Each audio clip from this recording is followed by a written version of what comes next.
அரசுமுறை பயணமாக ஓமன் சென்றிருக்கிறார் பிரதமர் மோடி அவர்கள். இந்த நிலையில ஓமன் இந்தியா இடையே ஒருங்கிணைந்த பொருளாதார கூட்டு ஒப்பந்தம் கையெழுத்தாக இருப்பதாக தகவல்கள் வெளியாக இருக்கிறது.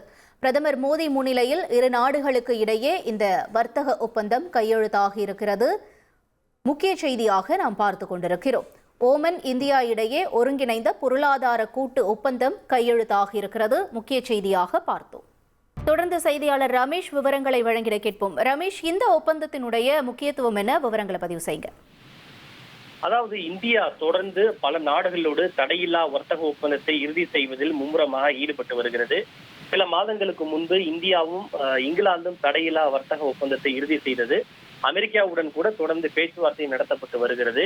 இந்த நிலையில் தான் தற்போது பல்வேறு நாடுகளை தொடர்ந்து 6வது நாடாக ஒமான் நாட்டுடனும் இந்த தடையில்லா வர்த்தக ஒப்பந்தம் இறுதி செய்யப்பட்டிருக்கிறது. இதன் மூலம் இரு நாடுகளிடையே ஏற்றுமதி செய்யப்படுகின்ற பொருட்களில் சுமார் 98% பொருட்களுக்கு வரியின்றி ஏற்றுமதி செய்ய முடியும்.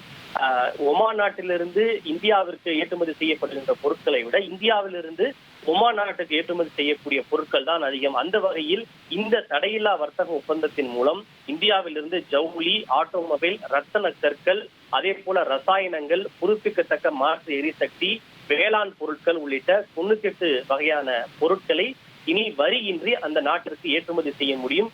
வரி இல்லை என்பதால் அந்த நாட்டில் இந்த பொருட்கள் மிகவும் விலை மலிவாக கிடைக்கும். விலை மலிவாக கிடைப்பதால் அதிக அளவிலான பொருட்களை அந்நாட்டு மக்கள் இறக்குமதி செய்வார்கள். நாம் இங்கிருந்து அதிக அளவில் ஏற்றுமதி செய்வதால் இங்கிருக்கக்கூடிய வர்த்தகத்திற்கு ஊக்கம் கிடைப்பதோடு நமக்கு அந்நிய செலாவளியும் அதிகரிக்கும், வேலை வாய்ப்பும் அதிகரிக்கும். எனவே இது ஒரு முக்கிய திருப்பு முனையான ஒப்பந்தமாக பார்க்கப்படுகிறது. இந்த ஒப்பந்தத்தின் மூலம் இரு நாடுகளிடையேயான இந்த வர்த்தகம் சுமார் 10.5 பில்லியன் அமெரிக்க டாலராக அதிகரிக்கும் என்று எதிர்பார்க்கப்படுகிறது. உங்களுடைய தகவல்களுக்கு நன்றி ரமேஷ்குமார். இனி செல்லும் இடமெல்லாம் செய்தி. தந்தி டிவியின் வாட்ஸ்அப் சேனலை ஃபாலோ பண்ணினா செல்ல இருக்கும் இடமெல்லாம் செய்தி.